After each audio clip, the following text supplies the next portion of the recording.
How to change your name on Facebook. This tutorial shows you how to update your profile name through the Account Center on your Android device. First, open the Facebook app on your Android device. After that, tap on the three horizontal lines at the top left corner to open the menu. From there, scroll down and tap on Settings and Privacy. At this point, tap on Settings to open your Facebook settings.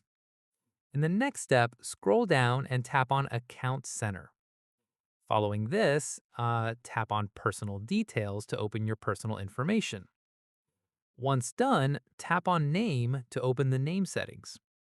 From here, you'll see your current first name, middle name, and last name displayed on the screen.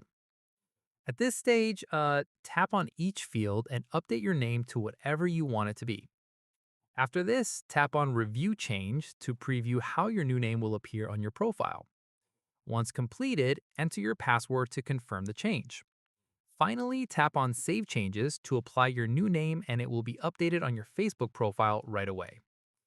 Keep in mind that Facebook only allows you to change your name every 60 days, so make sure you are happy with your new name before confirming. And that's it.